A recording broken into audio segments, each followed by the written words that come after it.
Welcome. I'm Kinetic Symphony. I hunt down and report on weird and true mysterious stories, from glitches to the paranormal. Would you like even more content? Here's my Patreon. Now onto the stories. Case file number 1236, written by Existalive, My Mysterious Week in Norway. In 2011, I was doing the post-college backpack through Europe thing. I made it to Oslo in early June with my backpack and some clothes, a laptop, wallet, with a credit card and debit card, and a €20 bill. I go to the main train station and try to buy a pass. It doesn't recognize my card. I Skype my dad to call my bank. It's not on their end. I change my €20 into krona and buy a bus ticket to my hostel, so I'm at least somewhere with a bed and food. I try running my card there. No dice, and the employee mentions the banks are going on strike at midnight. I walk across the street and try at a gas station. Still no. The hostel lets me come in and go to my room. I'm starting to wonder what the heck I'm going to do in this incredibly expensive country for a week with no money at all. This woman shows up in my room, who is apparently local, and says if I let her borrow my laptop so she can apply to a job, she'll take me to an ATM in town. Deal. We walk to the grocery store. They're not giving out cash tonight. No worries, there's an ATM across the street, but it has a sign saying it's out tonight too. It's okay, she knows of another one that's a little farther out, but won't be as popular. We walk 3 miles of back roads and trails. I spend the time wondering if this is how I disappear while she talks about horses. And we suddenly come out into a random Norwegian suburb strip mall with an ATM and a line. This ATM actually takes my card and I withdraw enough cash to get through the week. We then walk our 3 miles back and return to the hostel right around 11:30 p.m. in the last gasps of Norwegian summer twilight. The next morning, the woman is gone and I wake up. The bank strike also gets called off and my card works everywhere I try for the rest of the week, including the main train station. Weirdest freaking thing, and it's not supernatural or whatever, but like, what was she doing there? Who knows how to walk from a hotel to a strip mall 3 miles away, pre-smartphone and constant GPS? Why did my cards start working? Or maybe why weren't they working before? Case answer file 1236. My Mysterious Week in Norway. My first takeaway from this story is how delightful it'd be to live where you can randomly walk 3 miles in nice comfort. I assume there are nice sidewalks, it's just beautiful scenery everywhere. But hell, that is one hefty walk. 6 miles in total. 3 there, 3 back. There's no way it was your subconscious feeding you information you weren't consciously aware of that you had up there, because you'd never been to Oslo before. At least I assume so. You would have mentioned something. Otherwise. Now, could this be a random local woman who happened to know the area very well and just wanted to help in fair trade? Yeah, sure. Why was your card also being declined everywhere besides one ATM though? I can't say I have many theories. The only thing I could postulate is an alternate universe environment where the physical debit card was from your original universe. Even if universes are almost identical, the way encryption on cards work, the tiniest of tiniest alterations would make them fail to process.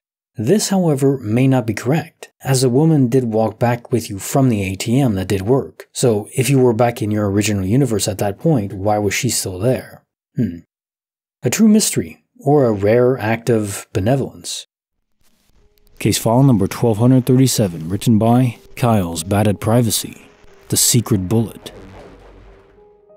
This is a big source of shame and embarrassment for me, and I believe I was somewhat traumatized to the point of my mind actually selectively deleting memories to save my ego, but here's how I remember it.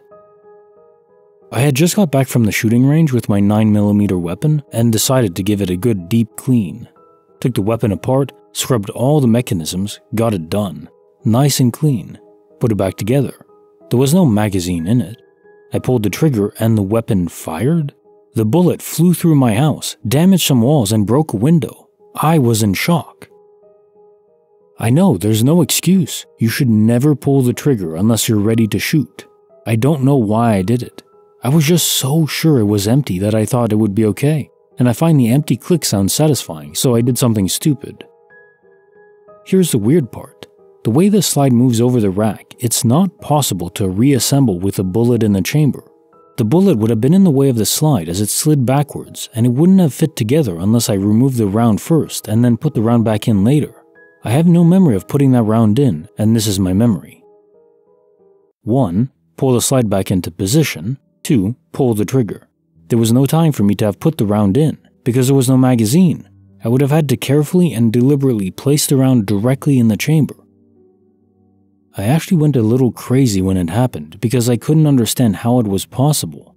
I had to talk to a psychologist who told me the possibility of me blacking out or selectively deleting the memory of my dropping a round into the chamber as a way to save myself the shame. But I still struggle with this because I really don't remember putting that round in, and why would I put a bullet in just to shoot at my wall?